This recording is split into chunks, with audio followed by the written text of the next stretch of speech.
Hi friends, வணக்கம். நான் இன்றைக்கி தக்காளி சாதம் செய்ய போகிறேன். வித்தியாசமான முறையில் வித்தியாசமான டேஸ்ட்டில் இருக்கும் பாருங்க. இப்போ நான் 2 மேசக்கரண்டி எண்ணெய் சேர்க்கிறேன்.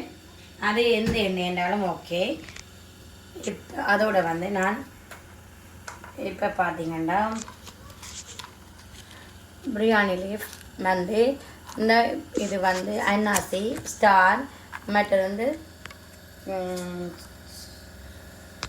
கருவா இப்போ இவ்வளோ எடுத்து வச்சுக்கேன். இப்போ இதெல்லாம் போடுவோம். அதோட நான் இப்போ உளுந்து கடலை, அடுத்தது உளுந்து கடலை, ஓகே, கொஞ்சம் காஜு, மற்றது கொஞ்சம் கச்சால். இதே மாதிரி செய்து பார்க்கலாம். நல்ல டேஸ்ட்டாக இருக்கும், நல்ல சூப்பராக இருக்கும். ஓகே, எல்லாருமே விருப்பப்பட்டு சாப்பிடணும். சின்ன பேர் கூட நல்ல விருப்பப்பட்டு சாப்பிடணும். சில பேருக்கு நான்வெஜ் தான் சாப்பிடணும்னு சொல்கிறார்கள் கூட இதை விருப்பப்பட்டு சாப்பிடுவேன், நல்லா இருக்கும். இப்போ இதோட நான் இப்போ கருவேப்பிலை சேர்க்கிறேன். இப்போ இஞ்சியோட பேஸ்ட் நான் கொஞ்சம் சேர்க்கிறேன். இப்போ இதோடைய நான் இப்போ வெங்காயம் ஒரு 2 பெரிய வெங்காயம் எடுத்து வெட்டி வச்சுருக்கேன். அதை மட்டும் இப்போ அதோட ஒரு எங்களுடைய உரைப்புக்கு ஏற்ற மாதிரி நாங்கள் ஒரு 7 ஒரு ரெட்டோ இல்லாட்டி 10 உரைப்புக்கு ஏற்ற மாதிரி நாங்கள் பச்சை மிளகாய் சேர்க்கலாம்.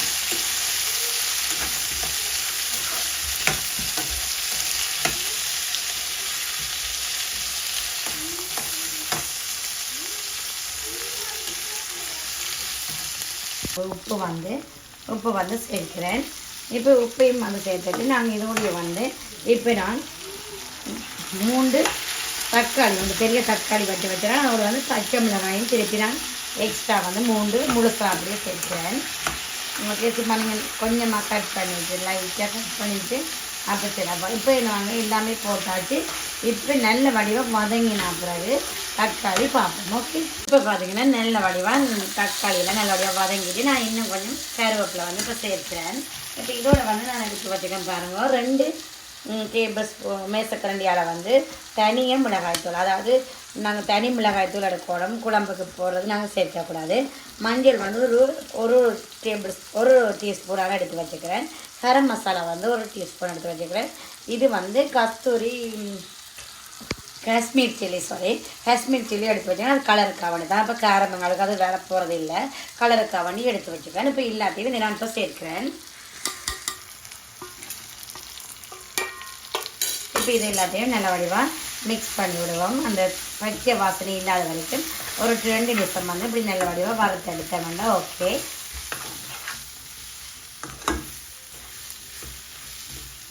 இப்போ நாங்கள் இதோட ஒரு சொட்டு கொஞ்சம் தண்ணி சேர்க்க போகிறேன்.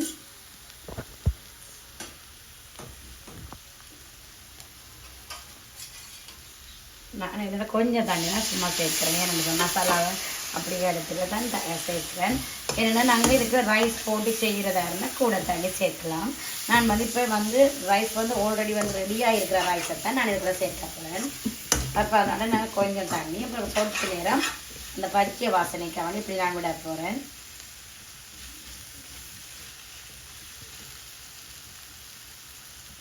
இப்போ பார்த்தீங்கன்னா இந்த பச்சை வாசனையெல்லாம் இல்லாமல் போயிட்டுது. இப்போ இந்த டைமில் உப்பையும் நீங்கள் செக் பண்ணி பாருங்க. இப்போ நான் ரைஸ் ஆல்ரெடி இப்படி எடுத்து வச்சுக்கிறேன். தனித்தனியே இருக்குது பார்த்தீங்கன்னா ரைஸ் தெரியும். இப்போ நான் இதெல்லா ரைஸையும் இதுக்குள்ள இப்போ சேர்க்கிறேன்.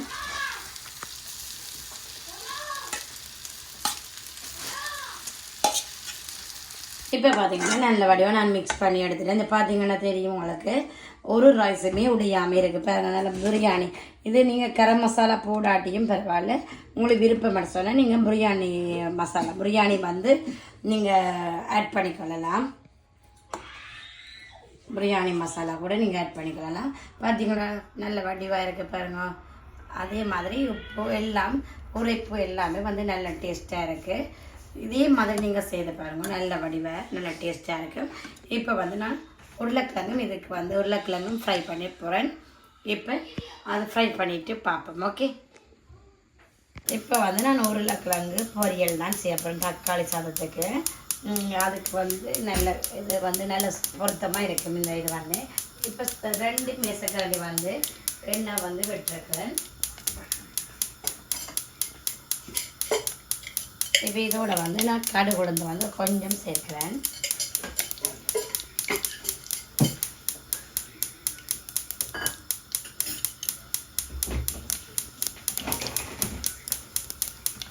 இந்த மாதிரி நான் உள்ளி வந்து சேர்க்கிறேன். இப்போ இதோட வந்து இப்போ நான் வந்து உருளைக்கிழங்கு வந்து சேர்க்க போகிறேன்.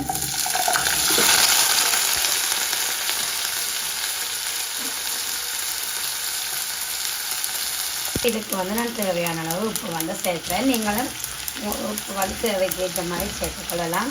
இப்போ இதோடைய வந்து நான் கொஞ்சம் மஞ்சள் தூள் வந்து சேர்க்கிறேன்.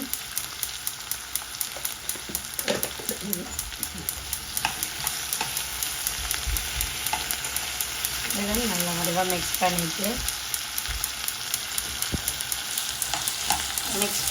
நல்லா கொஞ்சம் வந்து திருப்தியாக தான் இருக்கட்டும். இப்போ பார்த்தீங்கன்னா இதோட வந்து நான் ஒரு 1/2 டேபிள் ஸ்பூன் தான் நான் எடுக்கிறேன். தனி மிளகாய் தூள் வந்து எடுத்து வைக்கிறேன். அதுக்கும் இந்த ஒயிலோடு சேர்ந்து நல்ல வடிவாக அப்படியே மிக்ஸ் ஆகிட்டு நல்ல கிரிப்ஸியாக வந்துச்சாச்சுன்னா இது வந்து தக்காளி சாதத்துக்கு மெயினான நல்ல குட்டான காம்பினேஷனாக இருக்கும்.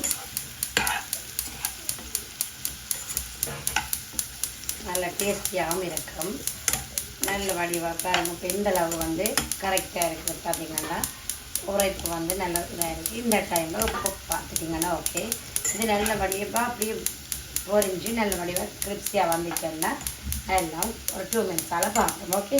இப்போ பார்த்தீங்கன்னா நல்ல வடிவாக ஃப்ரை பண்ணி வந்துடுது பாருங்க. ஓகே. இப்போ வந்து ஃபைனலாக நான் கொஞ்சம் கறி லீஃப் வந்து இதில் ஆட் பண்ணுறேன்.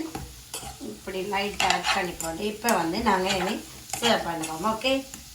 இப்போ பார்த்தீங்கன்னா இந்த சூப்பராக ஃப்ரை பண்ணியாச்சு பொட்டேட்டோ. அதுவும் ஓகே. இப்போ பார்த்தீங்கன்னா இந்த நல்ல பதமாக இருக்குது பாருங்களா. ரைஸ் வந்து பிரியாணி மாதிரியே இருக்குது. இப்போ லக்ஷ்மி டேஸ்ட் பண்ணி பாருங்க.